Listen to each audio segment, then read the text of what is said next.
vendredi, Jésus est chargé de sa croix. Le long du chemin qui le conduit jusqu'au calvaire, il sera aidé par Simon Cyrène. Crucifié, le Seigneur va agoniser plusieurs heures avant de mourir, à peu près vers 3 heures de l'après-midi. Avant la fin de la journée, il est détaché de la croix et mis dans un tombeau neuf, après avoir été embaumé. Pour éviter tout problème, les autorités de Jérusalem ont placé des gardes romains en faction devant ce tombeau. Aujourd'hui, aucune sonnerie de cloche n'a annoncé l'office de la Passion. Le sanctuaire est dépouillé. Son austérité est à l'image du deuil qui convient à l'Église au moment où elle va célébrer la Passion et la mort du Christ. En ce jour grave, nous ne célébrons pas l'Eucharistie. La cérémonie du Vendredi Saint n'est qu'un culte d'adoration et de prière qui s'achève par la communion, mais elle n'est pas une messe. Dans la mesure du possible, il serait bon que, durant toute la journée, une véritable atmosphère de recueillement soit préservée dans les familles.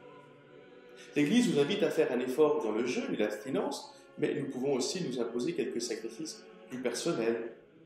On peut aussi placer chez soi un crucifix dans un endroit bien en vue pour nous rappeler à tout instant le caractère particulier de cette journée. L'office de la Passion s'articule autour de 3 grandes parties: la liturgie de la parole, la vénération de la croix et la communion. Tout d'abord, cette liturgie de la parole. Le clergé et les servants d'autel entrent en procession dans le sanctuaire. Tout se passe dans le silence le plus complet et le célébrant a revêtu les ornements liturgiques de couleur rouge. Quand tous ont trouvé leur place dans le sanctuaire, dans le cœur de l'Église, nous nous mettons à genoux pour quelques instants d'adoration. Et selon une coutume très ancienne, le célébrant et ses acolytes restent devant l'autel, font une prostration complète en s'allongeant par terre. Puis, le célébrant se rend à son siège pour dire l'oraison qui va introduire la liturgie de la parole. Seigneur Dieu, par la mort de ton Fils Jésus-Christ, tu as détruit la mort qui était le fruit du péché originel et qui marquait toutes les générations d'hommes. Accorde-nous de pouvoir nous identifier à ton Fils. Comme notre origine terrestre nous a marqué du signe de la terre, que ta grâce nous marque du signe du salut. Dès cette prière achevée, nous nous asseyons pour écouter les lectures et les chants.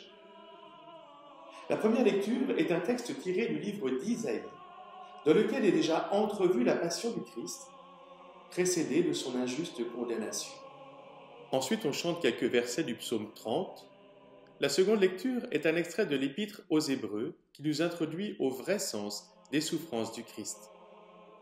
Avant la lecture de la Passion, on peut chanter le Christus ou tout autre chant approprié. Debout, on écoute le récit de la Passion, lu à nouveau par 3 personnes. Le célébrant se tient généralement au centre et parfois à l'autel. Et vers la fin de la lecture, lorsque le narrateur annonce la mort du Christ, une nouvelle fois, nous nous mettons à genoux pour quelques instants de méditation silencieuse. Après la lecture de la Passion et une brève homélie, l'Église, selon une coutume très ancienne, nous invite à prier aux grandes intentions des hommes du monde entier. Ce sont les grands oraisons universelles. Le diacre donne l'intention de prière, puis nous invite à une courte méditation personnelle en nous demandant de nous mettre à genoux. Après un bref instant, il nous invite à nous relever. C'est alors au tour du prêtre de chanter l'oraison dans laquelle il s'adresse à Dieu en notre nom. Et il adresse les supplications de toute l'Église. Après ces 10 grandes oraisons, commence la vénération de la croix. Cette deuxième partie de la liturgie solennelle du Vendredi Saint comporte 2 aspects complémentaires, la présentation de la croix et sa vénération par les fidèles. Le missel romain offre le choix entre la simple présentation de la croix et le dévoilement progressif de la croix. Je présenterai ici le second rite. Une grande croix voilée est apportée devant l'autel, face à l'assemblée. De part et d'autre, 2 servants portent un cierge allumé. Le célébrant découvre alors progressivement la croix en 3 étapes. En même temps qu'il fait ce geste, il chante sur un ton toujours plus élevé le verset suivant « Voici le bois de la croix qui a porté le salut du monde ». À 3 reprises, nous répondrons au verset en proclamant « Venez, adorons ». Lorsque la croix est totalement dévoilée, elle est présentée à la vénération. Le célébrant s'avance en premier, suivi par les servants et par d'autres fidèles, ceux qui sont présents à l'office. Durant ce temps de vénération, on peut chanter ce chant qu'on appelle les impropères, des reproches que Dieu adresserait à son peuple. Après ce rite de la vénération de la croix, les acolytes placent la croix à proximité de l'autel, entre deux cierges, et commence alors la liturgie de la communion.